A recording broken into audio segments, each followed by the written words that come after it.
felt that we were starting to go through the gears. Neto comes on, Palmer comes on. All of a sudden, it felt like that the game was there for the taking, and we didn't take it. And I really hope that him resting Palmer, him resting Jackson, him resting Cucurella, who's been great for us this season. I hope that's not as a result of him looking ahead to the Conference League game, because for us as Chelsea fans, the priority is the Premier League. Since the draw away at Everton and the defeat at home to Fulham, our season has been torrid. We don't ever see Reece James get skinned, but he had a hard day at the office. I want to see us find a permanent spot for our captain. Have you seen enough from Jadon Sancho to warrant Chelsea paying that £25 million to keep him? My issue with Jadon is that he doesn't go on the outside enough. It was so obvious at half-time he had to come off, and I felt for him because he's not that player. In another lifetime, in a different world, Nkunku comes and I think excels at Chelsea. That balloon's probably the saddest balloon in the world, isn't Saddest it? balloon in the world. Just waiting to Must come out. stink now. Yeah.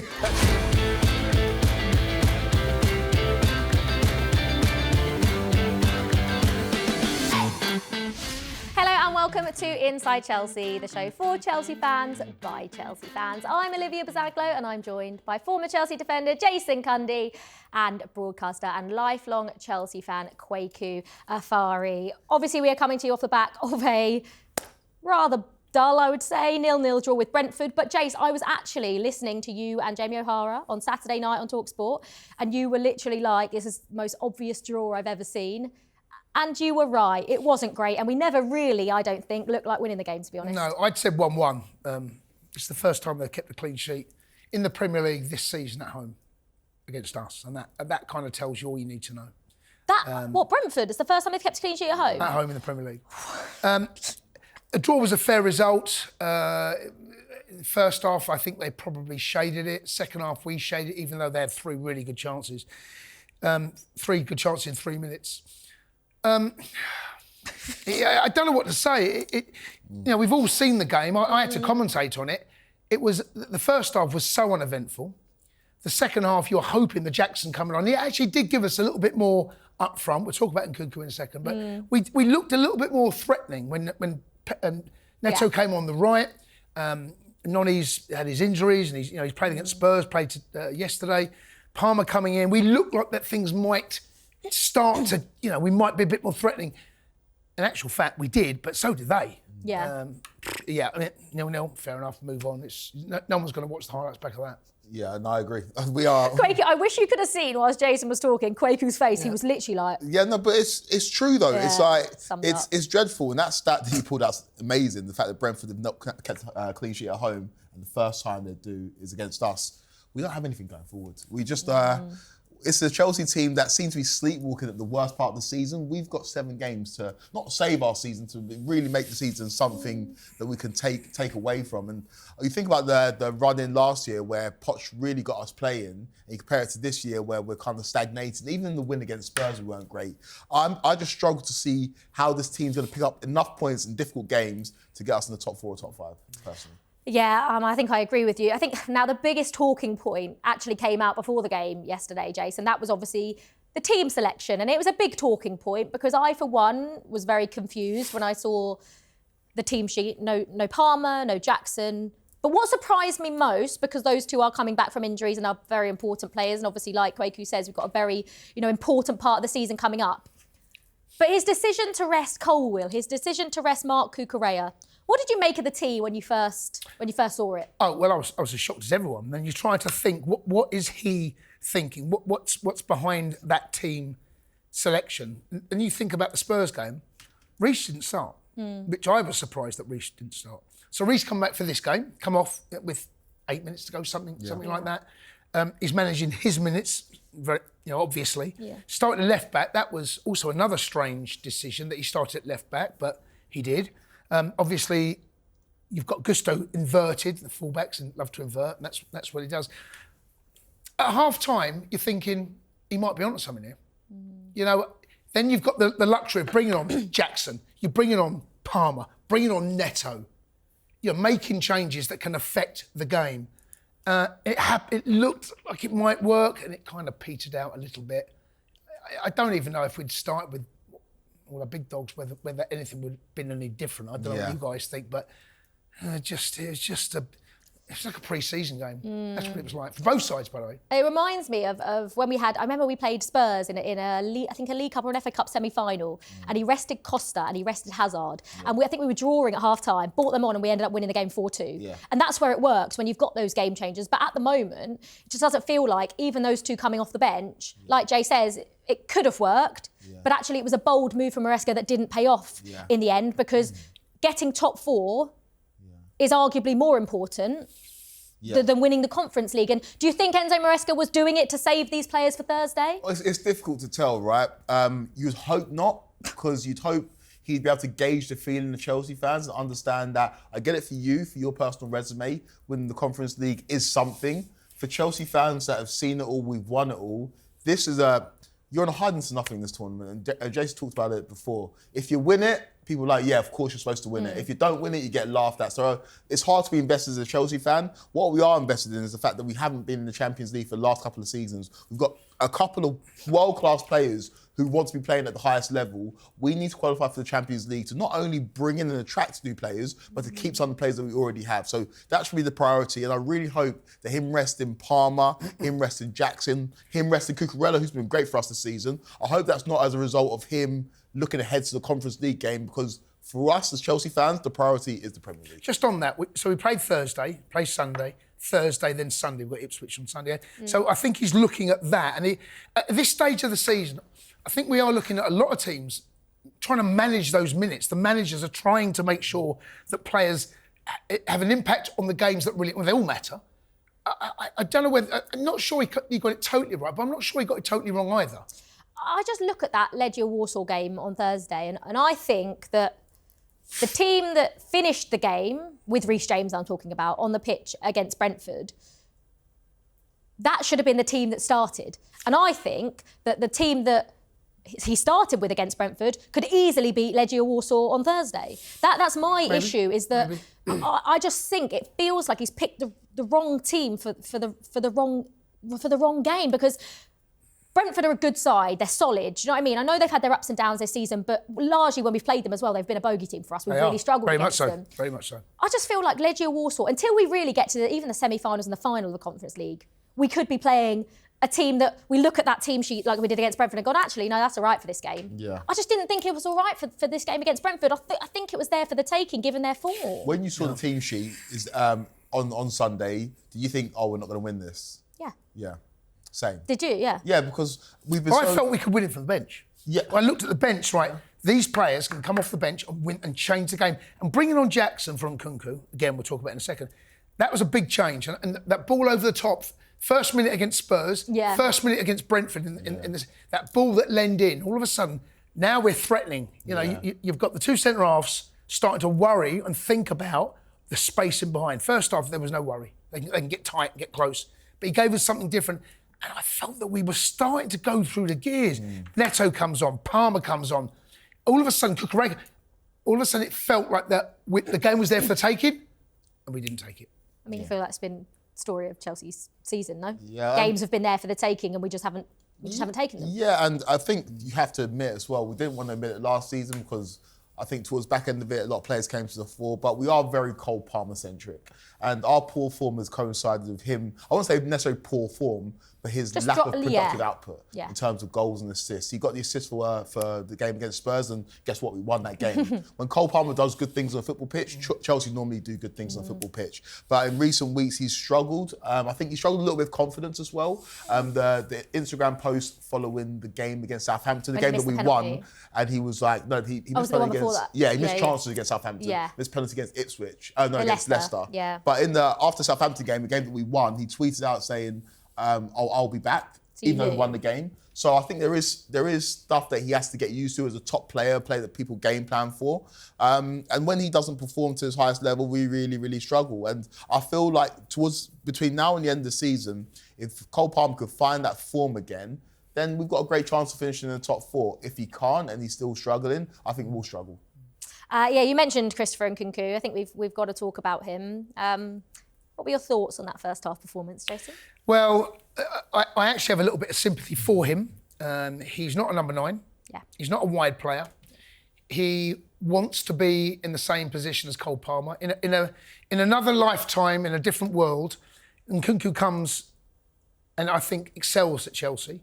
The problem he's had is Cole Palmer. And the position he wants, where he has to play, he's the support act, he's not the number 9. Yeah. And he's never... I don't think I can think of a game where he's played or started there. There probably will be, but I can't think of a game. And you need consistent roles in the same team. He's played out on the left, he's played down the middle. He's a bit part player. And it was so obvious at half-time he had to come off. And I felt for him because he's not that player. And we want him to be. He doesn't think instinctively, he doesn't think in behind. It was a couple of times where, even when he come to feet, it wasn't convincing. The ball bounced off his shins, and I just think he's going to be, he'll leave the club in the summer, almost certainly. I think we'll go and see him operate a club that suits his role in that team. Right now, under Maresca, there is no role for him because we've got Cole Palmer. Yeah, I agree. And like Jay said, in a different world, he would... Remember we were all waiting for Nkunku to come back from injury last season. Go, he's going to change our life. And I think we just misprofiled them, unfortunately. But then, do you not think it was maybe based off of that? I know pre-season is pre-season, but it's like him and Jackson had a lovely link-up that then became Jackson and Palmer. Yeah. And like Jay says, if it wasn't for Cole Palmer, Nkunku would have played a lot more in his favourite position and probably would have played... I think he will fit in and he will get back to that Leipzig player, the reason we bought him at plenty of other clubs. He's lost. Yeah, he's lost. He's lost. Up front, he doesn't know how to play that role. And I feel for him because, you think how much money we paid for him, the sort of player he is, but it's such a different role. Jackson understands the role, the hold-up play, the running in behind. Everything about his game in that second half was so different. Yeah. And I feel for him. I really do. And there's a player in there, and he'll tell you what, you'll watch when he leaves and plays in his natural position. But there's no place for him in this team. Yeah. There's no place. But I think, and again, this is not me calling Maresca a poor coach. I don't think that's the case. But I think good coaches can figure out a way to get good players in the team. We misprofiled another forward from Germany in Timo Werner, who ended up playing out wide for us and helping us win the Champions League. Thomas Tuchel found a way to get him in the team. If you think about what Jurgen Klopp did with Bobby Firmino, who was a number 10, he made him a false 9. I think that if you've got a really good... Teams are trying to accumulate good players, and when you've got good players there, you've got to try and figure out a way to fit them in. Maybe it doesn't fit. Maybe it is purely the fact that he plays in Cole Palmer's position.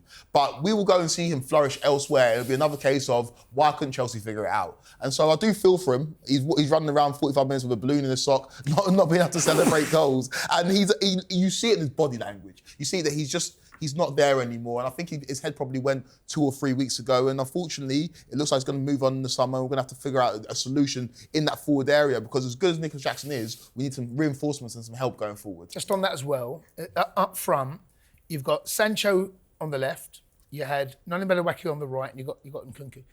We don't go on the outsides. Didn't do it against Spurs. The first time we took anyone on was actually when Noni done it, when he came on off the bench. We don't stretch teams, and we need runners from midfield. We need runners in behind. There's no pace up top. Where's the pace? Yeah. Apart from Jackson. But you think about what we had before. Neto played up top, and Neto gives a threat in behind. You defend differently if there's a threat of pace. See, the two centre-halves, I don't think they could quite believe their luck, because Nkunku kept going to the ball and dropping deep. Your job's done. Yeah. What you want is to worry about that. Yeah. There was no threat for the wide players as well.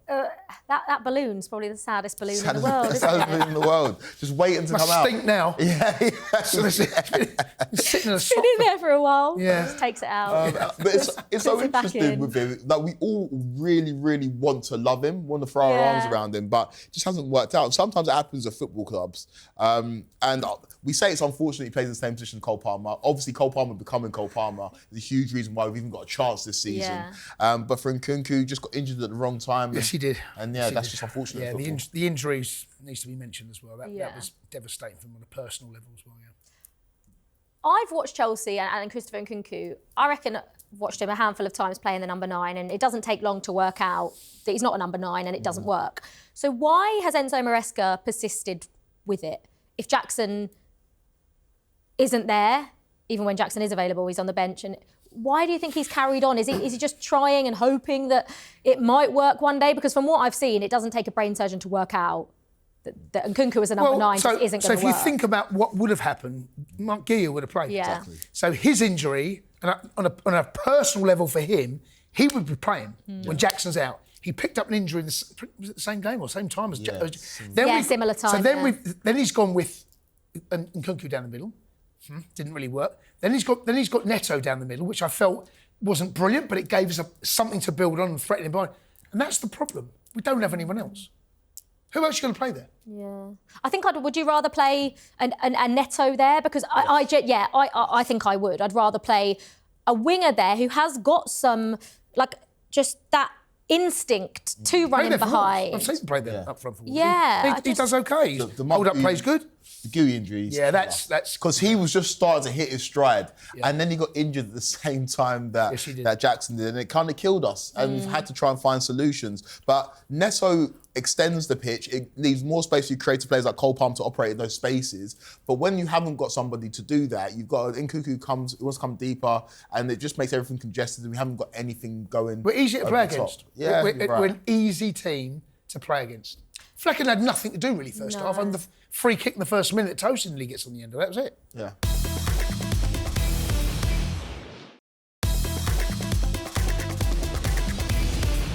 I think a little bit later on, I sort of want to just touch on the comparisons between Chelsea going into these last, 7 games now, compared to Mauricio Pochettino's last 10 games. But I just still, on the Brentford game, it does feel like, Kweku, Reece James is an issue. Big issue. Because it just feels like Enzo Maresca doesn't know what to do with him. Yeah. Enzo Maresca's, he's not come out and fully said it, but he's indicated that he doesn't see Reece James' long-term future being as a right back because of the system that he plays. They're not marauding anymore, so he's more central. He ended up playing him left back against Brentford, and it didn't work. Against Mbeumo, who is one of the best wide players in the league, and he's going to do that to a lot of players. But to see that happen to Reece James was quite stark. We don't ever see Reece James get skinned, but he had a hard day at the office yesterday against Brentford. And for me, Reece James is on this day one of the best, if not the best, right back in the world. Whether his body will allow him to play that position, whether Maresca's system will allow us to see the best in Reece James, remains to be seen. Reece James in that Thomas Tuchel system as the right wing back was absolutely cash money. Yeah. One of the best things I've seen in the Chelsea shirt for a long time.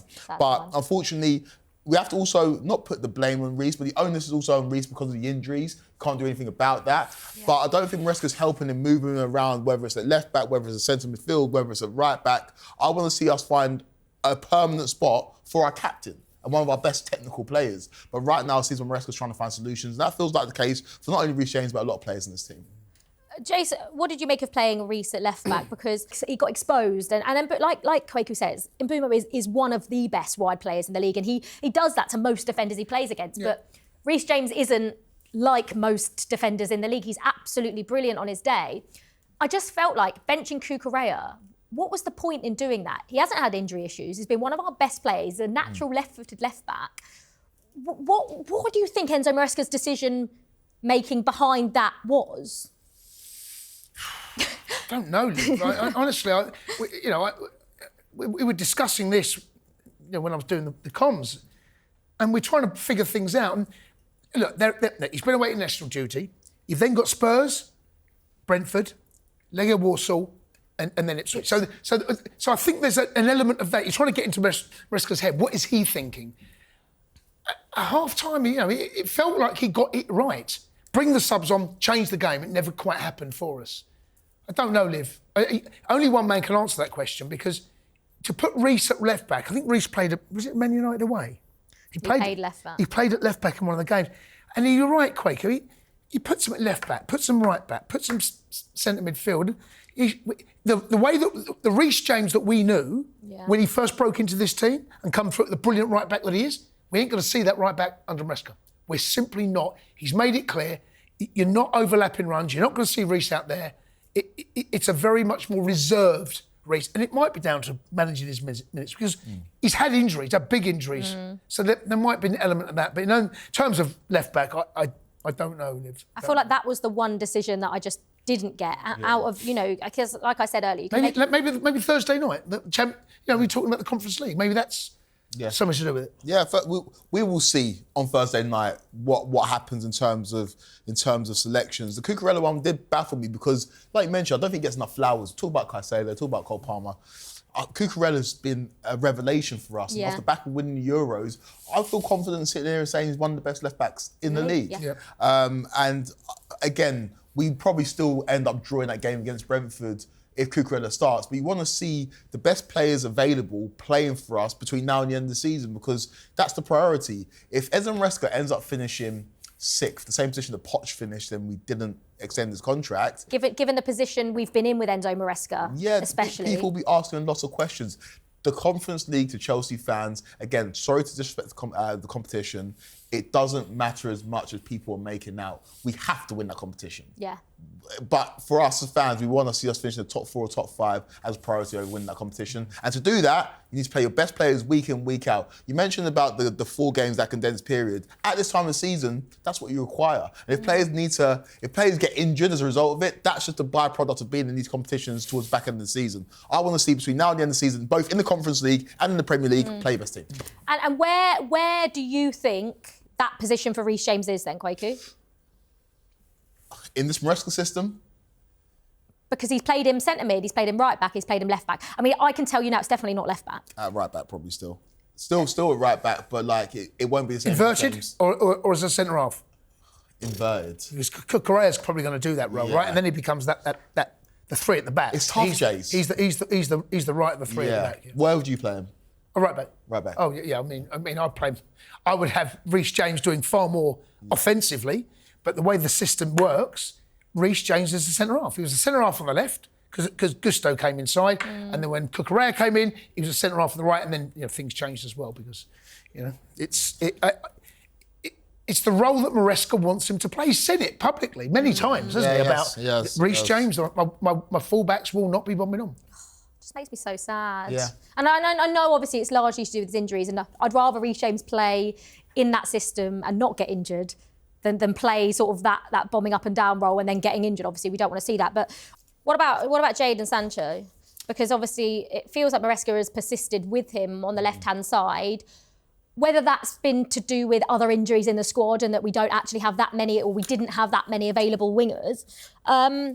Has he done enough? We spoke about it last time, I think I was on the show, that it's the £5 million to United to send him back, or I think the £25 million to keep him. Yeah. Have you seen enough from Jadon Sancho to warrant Chelsea paying that £25 million to keep him? In the same way that Jake's going to defend Christopher Nkunku, I'm a Jadon Sancho apologiser. And I understand performances of late have not been good enough. He doesn't shoot enough, and his manager's told him that. He doesn't take on his fullback enough. Yeah. And again, you feel the frustration from fans when he doesn't do it, and you see the difference when Noni does do it. But for me, he's a very good footballer. And I feel like when you have good footballers around him, you see the best in Jadon Sancho. There's a period of time, maybe a 2 or 3 game period, there's not enough sample size because a Premier League season is 38 games long, where he was doing those things in those pockets really nicely with a Cole Palmer. I remember the assist he got in the Palace game, the goal he got in the Spurs game. We have seen flashes of brilliance from Jadon Sancho, but it's not been consistent enough. And that's been the story of Jadon Sancho ever since he left Dortmund. We saw flashes of it when he went back on loan at Dortmund last season, but in a Chelsea shirt, we've not seen it consistently enough. And I can understand why there is a section of Chelsea fans who are like, for £5 million, we can kind of get rid of this issue and not have to pay the wages. But for me, £25 million in this market doesn't get you very much. And for a player that's played in the Champions League final, that's played at the very highest level, I would take the punt on Jadon Sancho and also tread water until Esteval comes in next season, who's apparently a game changer. I think Jadon Sancho is better than a few of the wingers who've already got the football club despite his poor performances this season. Yeah, and I think we are forgetting, like Chelsea are 4th. And Chelsea do have a couple of South American youngsters that are very, very highly rated coming in the summer. And it does mean that our team could look a little bit different. Would you take a punt on Jadon Sancho?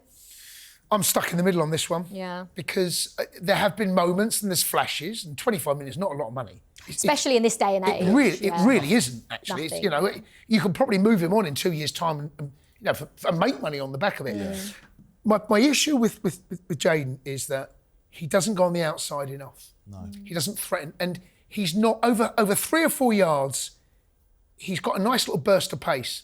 Over 10 to 15, he hasn't. Yeah. And I watched him against Jed Spence the other night against Spurs.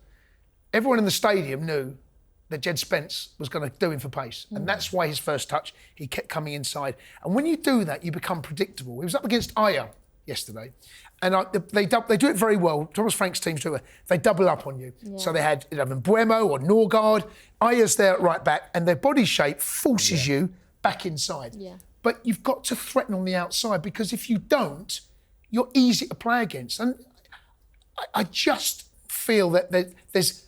If he had another yard of pace, that burst of pace over 10 yards, I think you might see a different in. But in the Premier League, when teams double up, it's only... And he must be frustrated. Yeah. He gets the ball, first touch, looks up, he's got two there. Go on the outside of him. Noni did it. Neto, he hasn't got that Neto pace. No. Give him Neto's pace, you're looking at a different player.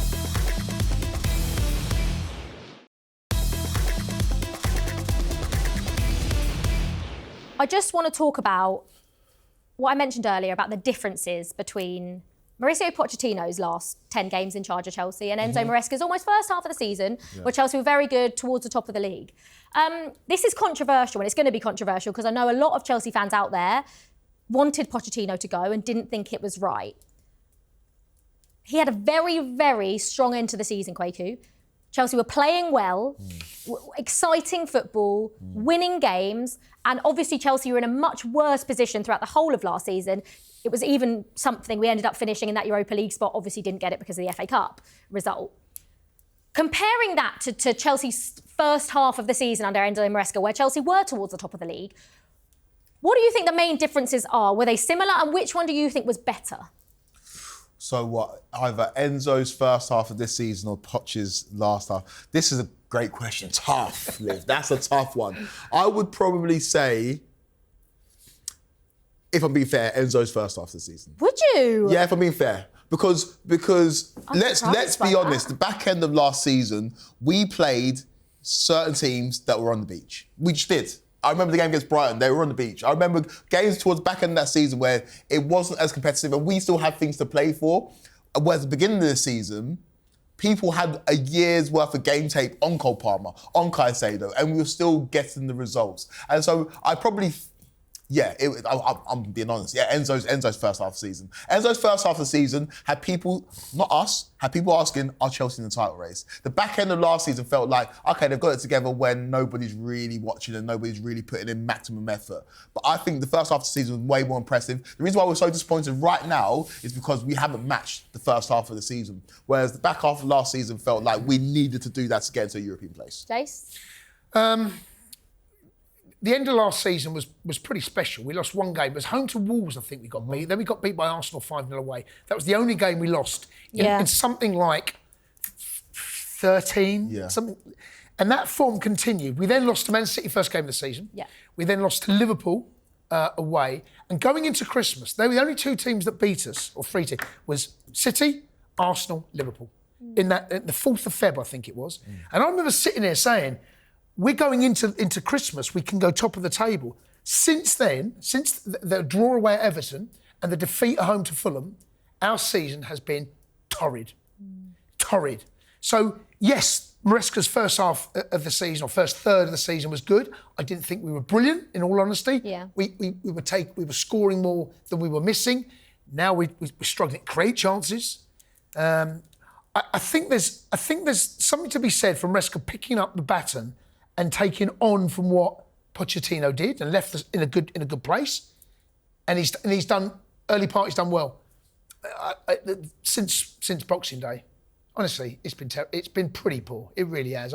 And that's the head scratcher. We're still 4th. Yet since Boxing Day, we haven't won away since Spurs. We've beaten 4-3. Yeah. Was that back in November? The worst away record in the league since then. When was it? December 8th. December, right? Okay, early December. We ain't won away since then. Then that's not good enough. So do you think it's taken away from Enzo Maresca a little bit if you're saying what he did at the first part of the season was sort of following on from Mauricio Pochettino and the way he left the team? And I just think it's much of a muchness, right? I mean, that's just Chelsea's season. I think much of a muchness. This is the issue I have. This is actually the ultimate issue I have with Chelsea. I care about finishing in the top 4, top 5. I want to be playing Champions League football. But what Pochettino did give us was deep cup runs, and I don't count the Conference League. He gave us a deep cup run in the League Cup, got to a League Cup final that we probably should have won, a deep cup run in the FA Cup where at this point in the season, we still had that to play for. And I feel like that's so important. We should have beat Man City in that semi-final. And again, ifs, buts, maybes, but we didn't. Nicholas Jackson didn't take his chances. But that's what Poch also gave us. Now, that's what's really bothered me about Maresca this season. The loss against Newcastle in the League Cup early doors, not good enough. Newcastle went on to win that competition. That's when they weren't very good, by the way, when we lost against them. The loss against Brighton in the FA Cup after we lost against them, it was pathetic. I think that's where I kind of turned this season, whereas Pochettino understood this is Chelsea, we need to win big trophies, and he took them seriously. And unfortunately, Maresca didn't do that. So in terms of feeling, you might be right. Pochettino last year, but in terms of impressiveness of results, I'd say that Maresca first half of this year. Do you think if we still had Poch at the start of this season, we would finish in the top 4? Yes. And do you believe we're going to finish in the top 4 this season? No. No. I think Pochettino, and people, it's easy to forget of Pochettino. At Spurs, there was a couple of seasons that were outliers, but I think maybe his first season and his last season. But when he had his team together, they were finishing in the top 4 comfortably. In a league where it looks like Nottingham Forest are going to finish third, I think Pochettino would have figured out a way to finish in the top 4 and it'd be pretty comfortable by this stage. It might not have wowed us. We might still be sitting here on this show being like, we want to see more, we want to see us. But the more that we want to see is maybe us taking the next step. Right now, we're trying to get into the top 4, even though we are currently 4th, which is astounding. I think Pochettino's got a resume and a record that shows us when he's got a decent enough team, he'll get into the top 4 consistently. I think if you're still our manager, we'd be in the top 4 and finish in the top 4. Jace, do you think if we still had Poch, we'd finish in the top 4? Maybe. I mean, possibly at the end of the season, well, there was a good feel-good factor about the club. One of the reasons that Poch wasn't extended his contract is because the club woke up. So they knew that his contract was going to expire at the end of this season. They'd have to have extended it for him to be manager in the Club World Cup. That was a big issue. And that was one of the reasons why he was let go, and they've gone with Maresca. No, if we still might get top 4, top 5. That 5 might still get us a Champions League spot, by the way. OK, let me just ask you this then. Do you think we're going to get... No. Do you think we're going to be playing Champions League football next season? No, I don't. And what does that tell you then? What does that tell you? Well, Newcastle have to slip up. They're playing tonight. We're lucky they've City's got games in. up. City don't look like they're convincing either, by the way. They must be having the same conversation at Manchester City right now. Do they think they're going to get top 4, top 5? I think I fear, because of our run-in, I think we will probably end up 6th again. And I fear it, yeah. I'm going to have a look at our fixtures. Yeah. Because when at the first half of the season, obviously we were not flying, but in the games that we didn't expect to win, we were doing really well in. Now, sorry, just looking at these fixtures, Chelsea against Ipswich. Obviously, we handed Ipswich their only win at home this season in the Premier League. Still fighting, but probably down by this point. Fulham away, tough game. Everton at home under David Moyes, a tough game. Then we've got Liverpool. Newcastle. I'm sorry. Everton at home, tough game, should win it. Should win. But is that? Do you really look at this Chelsea side and think Everton coming to Stamford Bridge? You know exactly how they're going to play. Stinks of a 0-0. Exactly. Stinks of a 0-0 already. I'm so sorry. If Everton, who are well and truly on the beach, if Everton at home we can't win that game, then we've got serious issues. But do you not think we have serious issues? I do. But then you're about to go on to the final 4 fixtures, which are very difficult. So we've got Liverpool, Newcastle, Man United and Forest. We have to win. It's tough. We have to win these next 3 games. Fulham just beat Liverpool. I mean, Fulham as much as I want us to go to Craven Cottage and win, I don't think we're going to go to Craven Cottage and win. And this is the issue. I'm so sorry, but we're now living in the world where it's like, Forest, good team. Everton at home, we're tough Chelsea. game. Everton at home, tough game. I'm so sorry. I get the league's been poor this year. I'm going to come on to that. I get the teams. There's no bankers anymore in the Premier League. But if we're saying Everton at home, we might not win. Fulham away, that's a tough game. Forest, again, they've been good this season, but these are games that we should be winning. And this is the question to answer the question that you had. I think Pochettino would have found a way to navigate through those games because he's done it in the Premier League before at Spurs. So is, from what you guys have just said, is Enzo Maresca the right man for the job? Yes. But at the end of the season, we'll have a little bit more of a clearer indication. True. If we end up getting 4th, then no one's even asking any questions, are they, really? Yeah, if Cole Palmer slots that in the top corner, last kick of the game yesterday, then he was saying Maresca's a genius. Yeah. He made the subs at the right time, brings players on. There's fine margins, isn't there? But the evidence that I've seen suggests no. It suggests to me that we're not going to get top 4. I can't build a confident case and put it forward and say, here's the reason why we will. We just aren't convincing enough. Yeah. We're just not. Yeah, I agree. In terms of Maresca being the right man, football's a results-dependent business. I'd be disingenuous to say at the beginning of the season I expected us to finish in the top 4. I didn't. I did. Did you? I said I didn't expect. Maybe slightly optimistically. Yeah. But I think I was basing it off of the back end of last season. Yeah. And had we have had a good maybe 2 or 3, 4 more games, we would have finished in the top 4. Yeah.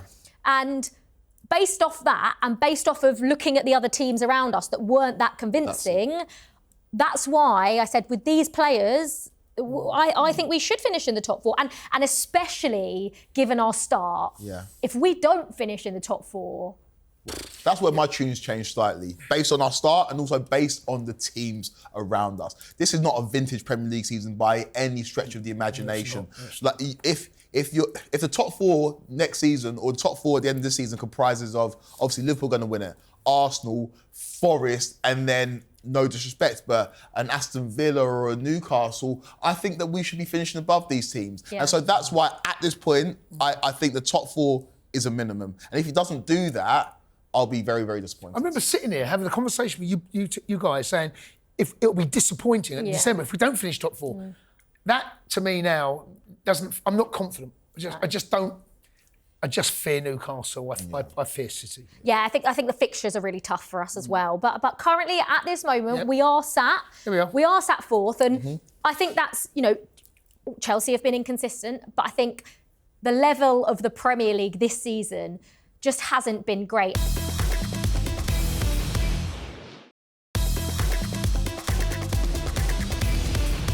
Gary Neville, obviously, you might have heard, was talking about the Manchester derby. It's up there with one of the most boring Manchester derbies I think I've ever watched. And he was just saying that football, the way that teams are now trying to play football is boring. And I think he's got a really good point, Jace. I've been saying it for a while on talkSPORT. I've been saying, Liverpool fans, I don't think Liverpool are great. They're a good team. They're going to win the title and they deserve to win it. They're going to win it comfortably. Comfortably. Well. And that, I think, is a damning indictment. They've embarrassed the Premier League. Arsenal have not put up a fight. I know they've had injuries to Saka, Odegaard. They've had a number of those big injuries. You need a big squad if you're going to win. Do you know what I mean? Fine, but there's been no threat. No. This Premier League for me has been very disappointing. And I'd on the Chelsea TV comms, watched a boring 0-0 with Brentford. Then I watched the Man United derby. Boring 0-0. And 3 hours of football, I didn't see a goal. And there was goals at Craven Cottage, fair enough, but it's not a vintage season. It simply isn't. And I think that is down to the systems, the way that teams play. The credit to Forest. Brighton have had a decent season, tailed off. Bournemouth had a decent season, tailed off. It's not been a stellar season, this one for me at all. It hasn't though, and but you've been calling it for a little while, and you have been saying this Liverpool team are not great. People are like, oh no, they're amazing, but now we're seeing it. They're not an amazing football team, and this Premier League or this league in England has been built off the back of Mavericks coming in and changing the face of football clubs. I wasn't old enough to remember it, but my dad tells me about Eric Cantona coming into Manchester United and changing that football club. You think in latter years, even at our football club, the likes of Gianfranco Zola coming in and changing the football club, Eden Hazard, and carrying us to 2 titles where, no disrespect to these players, we had Marcus Alonso and Victor Moses started wing back and we won the Premier League. Legends, mate. Football is, I get the coach, I get the tactical side of it, but sometimes it's less about the analytics and it's more about the manalytics. And right now, football is being bogged down and the life is being sucked out by these managers that are hyper-fixated. Where are the Hazards? Where are the Cantonas? This is what I mean. Hazard. Where are these players? Hazard, a player like Hazard is so underrated and underappreciated because we've said it a million times, there are no players like him. No. You are going to get a Mo Salah again. I mean, his numbers are brilliant, but he's not an Eden Hazard. Players that you just light up the Premier League with every touch. Where does Hazard play in this team? Anywhere. The Chelsea team. On the left. On the left. Fine. But the way that we play, do you get that Eden Hazard? No. But is this the problem? is Enzo and Maresca one of the biggest culprits for this then? I think they all are. They're all guilty of playing the same way, playing out from the back. They're Pep disciples, playing out from the back. Even Arsenal, who 2 seasons ago, I enjoyed watching them. They were fast in the break, defensively solid. They're an exciting team to watch. Klopp's Liverpool, exciting to watch. Look, Klopp's going to win the title, but they ain't the same team as Klopp's. No. That Klopp team that finished second was more exciting to watch than the Liverpool team that's going to win the title this year. And this is a Premier League problem. They're all doing the same. Southampton. Yeah. You know, you had Russell playing out from the back at Southampton. You know, they're going down on 9 points. Yeah. They're going to go worst team currently in Premier League history. They're all playing the same way. I don't know. I think the Premier League has got a bit of an issue. I really do. It has. And the biggest, in this country, our biggest export, our best export is the Premier League. The tagline almost for the Premier League is best league in the world. But if you look at other leagues, look at Serie A and La Liga, way more competitive. You look at this league in terms of players who are now leaving this league. Kevin De Bruyne, who's now leaving. We've got an issue right now in terms of the excitement of this league. Mo Salah's the best player in the Premier League, but he's not an Eden Hazard. He's not an Eric Cantona. He's not one of these mavericks that gets you off your seat. The reason why you pay the price of admission. A player who is that, Cole Palmer. Yeah, that's Cole Palmer was that last season. Cole Palmer this season has tried to do that, not reach the levels. But again, the reason why we all love Cole Palmer, the reason why everybody's crying out for him to start in the Euros for England is because he's got that maverick sense, that idea of, I'm going to pick up the ball and just give you a bit of magic. We need to see more of that in the Premier League. Because look, again, this is the Chelsea show, but look at Man City. Phil Foden is supposed to be that guy, one of the most talented footballers this country's ever produced. It's been coached out of him. Jack Grealish at the same football club. Jack Grealish, yeah. We're looking at football that's going, in my opinion, in the wrong direction. And if you want to have an entertaining product, you're going to have to take the reins off of these players and allow them to play football. It's not a manager's game. You're watching and you pay money for the players who get you off your seats. It's not about the managers, and that's what football's become. It's become too much about these managers and coaches and philosophy. The best side I've seen this season, Forest. Across Europe, PSG. Oh, and They are the best side I have seen. And they've got, Villa got a tough game against them, and Real Madrid, we'll see it. But I've got to tell you, the way they play, that is the best football I've seen this season. They made Liverpool I don't see a team in the Premier League playing like that. I don't. They made the best team in England. Look what they did to Liverpool. Even in that first game where Liverpool somehow won it because PSG didn't take their chances. Obviously, at the reverse fixture in Anfield, PSG were brilliant again, and I think everyone actually did think PSG were going to go through. But look what they did to the best team in England. And we've been talking about PSG for years being a bit like, no, they've got it right now. They've got the balance right. They haven't got the big heads. Mbappe's not there. Neymar's not there. Messi's not there. They've got it right. They're a proper team. They've got some brilliant players. They'll go close this year. I think they'll go really close. And do you know what? Behind PSG, my second favourite team to watch in Europe is Barcelona because they've got the same kind of thing. You've got Lamine Yamal on one side, Rafinha on the other side, Lewandowski who's still banging in goals. We are paying to watch players. We're not paying to watch managers. And unfortunately, I think that even when you see games broadcast, when the team scores a goal, the camera pans to the manager. It pans to the touchline. And that's not what football's about. And I think the reason why Chelsea fans fell in love with Cole Palmer last season is because he gave you the sense of a maverick. And unfortunately, this year, we've not had that. And I think the Premier League's going in the wrong direction. When you talk about PSG, so you're saying that they play good football, they're brilliant to watch, and they've got everything, basically. So what's the difference between what they're doing and what Premier League clubs are doing, and why aren't Premier League clubs... It's all about ball retention in the Premier League. It's all about keeping the ball, passing it. Just pass side to side. Side to side. City do it, Arsenal do it, Chelsea do it. Keeping the ball.